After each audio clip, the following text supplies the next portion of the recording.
Bonjour à tous. Aujourd'hui, on va vous parler un peu de sketchnoting ou comment prendre des notes de façon visuelle. Ouais, vas-y. Je vous présente Anne et Amélie. On est toutes les deux web développeuses chez Lectra, donc en ce moment on fait du front, plutôt du React et plutôt dans le cloud. Pour vous parler un peu brièvement de Lectra, Lectra, c'est une société qui est basée à Cestas, pas très loin d'ici pour ceux qui ne connaissent pas la région. C'est le leader mondial des solutions technologiques intégrées dans l'industrie du textile et de la mode. En gros, ce qu'ils font, c'est qu'ils conçoivent et ils construisent des machines à Cestas, et il y a toute une suite logicielle qui est intégrée aux machines et toute une suite logicielle web et client lourd qui complète un peu tout ça. Et c'est pour tout ce qui est industrie mode, automobile et ameublement. Très brièvement, le sketchnote, qu'est-ce que c'est? Ça va être une technique de représentation graphique qui va vous permettre de représenter vos idées en combinant à la fois des mots simples, et des éléments visuels qui vont être des pictos, des petits dessins, des containers, des flèches, etc. Alors, ce qu'on cherche à résoudre avec le sketchnote, c'est d'un côté, ça aide à la concentration, à la compréhension, à la mémorisation, ainsi que le fait d'être plus synthétique, plus précis et identifier le plus important de l'information. On fait le lien entre les idées plus facilement, augmenter la visibilité de l'information et en dernier, faciliter le processus de l'information dans ces complexes. Donc, pour résumer, les avantages que le sketchnote nous apporte, c'est d'un côté, c'est ludique, c'est-à-dire c'est plus fun que de faire une simple prise de notes, puisqu'on dessine en même temps qu'on écrit du texte. C'est facilement diffusable. À la fin, on a un support un peu plus sympa qui est plus facilement diffusable. C'est presque universel. On dit que c'est presque parce que pas dans tous les pays les mêmes pictos ont la même signification. À la fin, on obtient un document partageable et on a quand même cet effet wow qu'on n'a pas avec les comptes rendus classiques. Voilà. Mais alors, plus concrètement, qu'est-ce que c'est? Déjà, quand est-ce qu'on va l'utiliser? On va l'utiliser, par exemple, dans une réunion, pour des comptes rendus, pour des conférences. Là, typiquement, tous nos slides sont réalisés à base de sketchnote. Si vous prenez des notes, bon, j'en vois pas beaucoup qui le font, mais ceux qui voudraient prendre des notes auraient pu le faire, par exemple, sous forme de sketchnote. Il y a plusieurs façons de le faire. Soit vous prenez des notes de façon classique avec des mots, comme on le fait d'habitude, et ensuite vous pouvez réaliser votre sketchnote à partir de vos notes. Soit vous pouvez le faire directement en live. C'est un exercice un peu plus compliqué, mais qui est aussi sympa à faire. C'est une technique qui est accessible, on tient à appuyer ce point-là, c'est-à-dire qu'à partir du moment où vous avez passé le CP, que vous savez faire des rectangles, des triangles, des ronds, en fait vous pouvez réaliser tous les pictos du monde, en tout cas tous ceux dont vous avez besoin dans la vie de tous les jours. C'est accessible, à base de 2 ronds et de 4 bâtons, on peut faire un bâton, vraiment tout le monde peut le faire, quoi. C'est facile. C'est une technique qui vous permet d'utiliser tous vos sens. C'est-à-dire qu'en fait, comme pour une prise de notes classique, vous allez regarder ce que je projette, vous allez m'écouter, vous allez prendre des notes par rapport à ça. Dans des cas un peu plus exceptionnels, par exemple des dégustations de vin, on est à Bordeaux, hein, vous allez utiliser aussi votre odorat, vous allez utiliser le toucher, le goût, etc. Et c'est parfois des sensations qu'on a plus de facilité à retranscrire sous forme de dessin que sous forme de texte. Pour la partie un peu scientifique, en fait, quand vous rédigez des comptes rendus ou dans votre vie de tous les jours, quand vous faites des algorithmes, etc., vous allez plutôt privilégier l'hémisphère gauche de votre cerveau pour tout ce qui est data. Là, le sketchnote, le fait que ce soit un peu créatif, que ça utilise du dessin, ça va aussi demander à votre hémisphère droit de s'activer. Ça vous permet un peu de voir les choses un peu différemment, de mettre les choses en perspective par rapport à ce que vous faites dans la vie de tous les jours. Et enfin, petit cœur, parce que en fait, quand vous allez voir des schémas avec des bonhommes un peu plus tristes, ça va réveiller un peu plus d'empathie que si vous rédigez un texte et dire que juste ça vous embête. Si le bonhomme triste, ça va vraiment avoir plus d'impact sur vous et sur les gens qui vont voir ce que vous cherchez à faire passer comme message. Comme l'a dit Anne, c'est une technique qui est ludique, c'est fun, on s'amuse à le faire. C'est aussi très zen, on dessine. Et enfin, c'est créatif, on dessine, on s'amuse à le faire, quoi. C'est un outil qui aide à la mémorisation, à savoir que quand vous allez rédiger votre sketchnote, vous allez déjà chercher à capter les mots-clés et à faire passer l'essentiel du message dans des pictos, dans des textes très simples. Donc ça va vous aider à mémoriser ce que vous cherchez à faire passer comme message. Et ça va aussi aider les gens à qui éventuellement vous voudriez faire diffuser votre sketchnote à comprendre ce que vous cherchez à faire passer et aussi à retenir les informations. Et enfin, l'histoire de ma vie, c'est que j'ai du mal à me concentrer en réunion. Au bout de 5 minutes, particulièrement si ça ne m'intéresse pas, je vais décrocher de suite. Je me force à faire un sketchnote parfois parce que ça me force à écouter la personne du début à la fin, de capter les mots-clés et de les retranscrire déjà pour moi, pour mieux mémoriser encore une fois, pour forcément écouter la personne. Et voilà, éventuellement, après, ça m'arrive de le diffuser, je veux vraiment capter l'essentiel des mots-clés et me concentrer du début à la fin pour ça. Pour illustrer mon propos, je vous présente un email qu'on a reçu un jour. Je suis sûre que vous en recevez des comme ça tous les jours à peu près. C'est rapidement, je ne vais pas vous le lire, hein, c'est notre cher manager bien-aimé qui nous a envoyé un mail pour nous expliquer un jour le rôle du correspondant d'intégration continue dans notre entreprise. Donc moi qui ai une patience d'ange, je le lis, peut-être. Je ne le retiens pas spécialement et surtout je ne le relis jamais, je le jette. Donc à partir de cet email, on a cherché à le transformer un peu et à en faire une version sketchnote. Pour illustrer. Donc, on a le titre qui est mis en valeur qui permet directement d'avoir l'information principale de qu'est-ce que c'est. Et là, en quelques dessins, en fait, on voit très rapidement qu'on parle de Jenkins qui a pété, qui avait un job d'infra qui n'allait pas. On a 2 scénarios principaux qui se dégagent. Et aussi dans l'email, notre manager a expliqué pourquoi on avait un correspondant d'intégration continue, ce qui est effectivement pas idiot. Et voilà, donc on a à droite une partie qui explique le pourquoi du comment avec des petits pictos, encore une fois des petits bonhommes qui sont un peu à la rue, qui sont un peu désespérés. Voilà, c'est plus facile de faire passer des sentiments comme ça. Et de suite, on retient mieux l'information que sur le bloc de texte qu'il y avait précédemment. Donc, bon, on a eu assez de théories, donc on va passer plutôt à la pratique maintenant. Donc, je vais vous présenter un peu les éléments de base afin que vous puissiez débuter dans du sketchnote. Mais avant de commencer, je vais juste rebondir sur le fait qu'il ne faut pas savoir bien dessiner ou être vraiment un artiste pour faire du sketchnote. En sachant dessiner des ronds, des carrés et des triangles, tout le monde peut le faire. Il faut juste le mettre en place et s'habituer. Et plus on en fait, plus ça devient facile et naturel. Donc, ceci dit, je commence. En premier lieu, on a les personnages et les pictogrammes. Donc, ça va nous permettre de représenter des personnes, des équipes.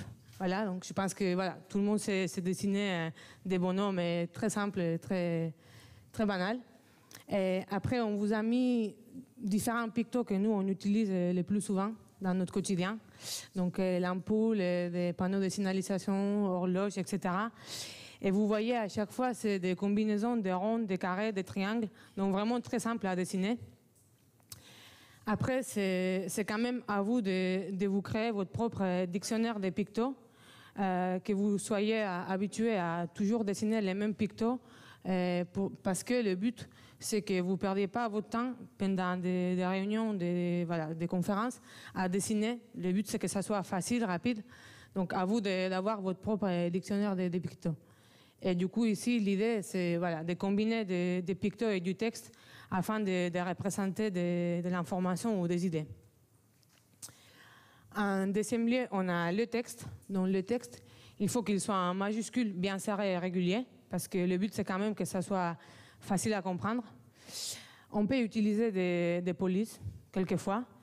Et même si tout le monde sait que le gras, c'est la vie, on sait très bien qu'il faut qu'il faut pas en abuser, parce que plus on en met, plus ça perd son intérêt. Le but d'utiliser du gras, c'est de faire ressortir une idée ou une notion. Et donc, du coup, si on en met de partout, voilà, ça perd, il n'y a plus. Voilà.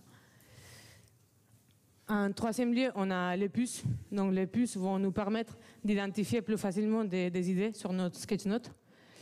Donc, à vous de voir, il y a plusieurs puces qu'on peut utiliser. Donc, moi, je vais le faire pour ce que je viens de vous raconter sur les textes. Et on voit que très rapidement, on gagne en visibilité. Ensuite, on a les flèches. Les flèches vont nous permettre de faire les liens entre des différentes idées ou aussi voir le sens de notre sketchnote. Donc, voilà, on a plusieurs représentations de flèches. À vous de choisir ce que vous préférez.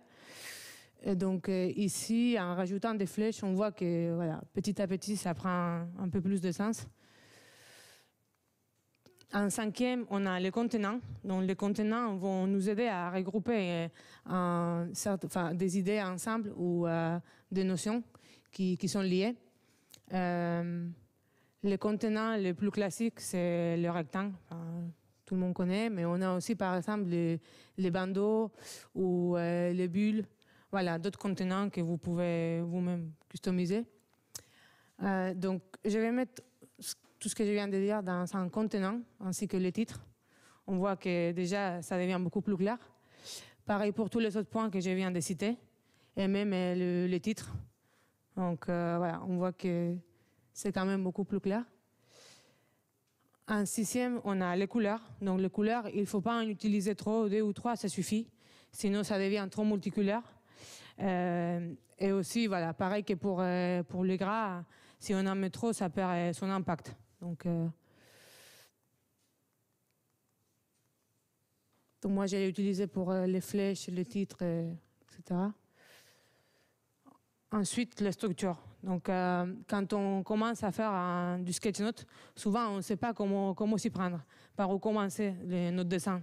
Donc, on a plusieurs possibilités. On peut, par exemple, prendre notre cahier, l'ouvrir et commencer sur la feuille en haut à gauche et partir de façon diagonale. Mais on a aussi d'autres possibilités, comme par exemple le mind map, donc mettre l'idée principale au milieu et ensuite partir sur les côtés de la feuille. Et on a aussi, par exemple, les spirales. Donc, c'est exactement ce que j'ai mis en place sur ce sketch-note. Et en dernier, on a les ombres. Donc, les ombres, il faut toujours les orienter de la même façon pour que ça garde quand même la logique de la lumière qui vient taper d'un côté et il y a l'ombre qui se crée. Et il ne faut surtout pas perdre son temps à les faire s'il y a des informations importantes qui sont en train de se dire. C'est vraiment, il faut le faire soit à la fin de la réunion, de la conférence, ou vraiment quand on n'a pas des choses à faire d'autres. Donc ici, on ne le voit pas très bien, mais voilà, je viens de rajouter les ombres et on voit que notre dessin va gagner en relief.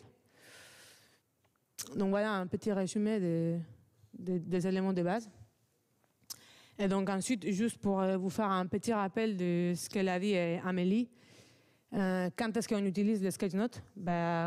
Comme aujourd'hui, par exemple pour des conférences, mais aussi pour des réunions, pendant un cours, et également pour tout ce qui est apprentissage, puisque ça aide la mémorisation et la synthétisation des informations.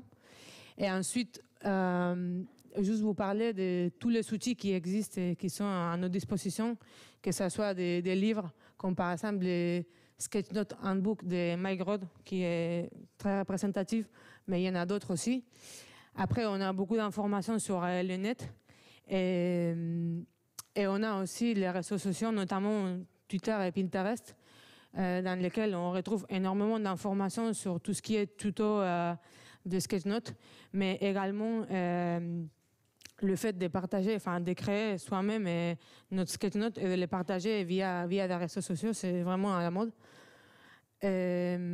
Juste, voilà, vous insistez sur le fait que c'est bien, c'est une technique qui marche. Nous, on l'utilise quotidiennement dans notre boulot.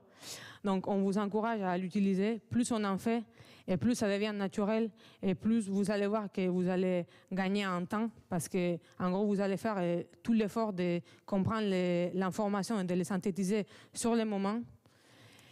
Voilà, qu'il ne faut pas être un artiste pour le faire. Et on vous encourage vraiment à les mettre en pratique. Et pour finir, on vous a juste mis quelques exemples de ce qu'on fait, nous, dans notre boulot. Donc, que ce soit des sketchnotes un peu plus techniques, donc par exemple sur l'Angular, même des fiches un peu informatives sur notre quotidien dans notre boulot. On anime aussi de temps en temps des ateliers sur le sketchnote au travail. On fait des dessins sur des démos. Même notre board, on l'a fait sous forme de sketchnote. Voilà, donc merci.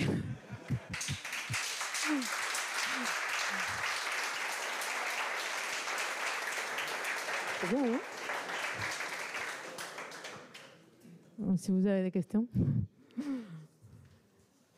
Oui. Je vais répondre aussi. Je ne suis pas prête à répondre. Ça marche bien avec le papier, mais sur des applications de sketchnoting, et on fait comment un diff si on veut avoir l'historique de notre note? Des applis? Ne serait-ce que vos slides, vous les avez fait avec quel logiciel? En fait, on les a fait en papier, hein. Et après on les a scannés. Ouais. Et du coup c'était pratique, hein. J'avoue que pour faire des slides c'est pas ce qu'il y a de plus évident, mais voilà, pour un compte rendu en fait c'est plutôt fixe, hein. Finalement on ne pourra pas faire beaucoup de modifications dessus, donc pas beaucoup de diff, etc. Il n'y a pas beaucoup d'expérience de digitalisation du sketchnote finalement. Non, on n'en est pas là encore, et honnêtement ouais, je pense qu'en fait il faudrait limite une tablette graphique ou ce genre de choses pour en arriver là. On n'en est pas là.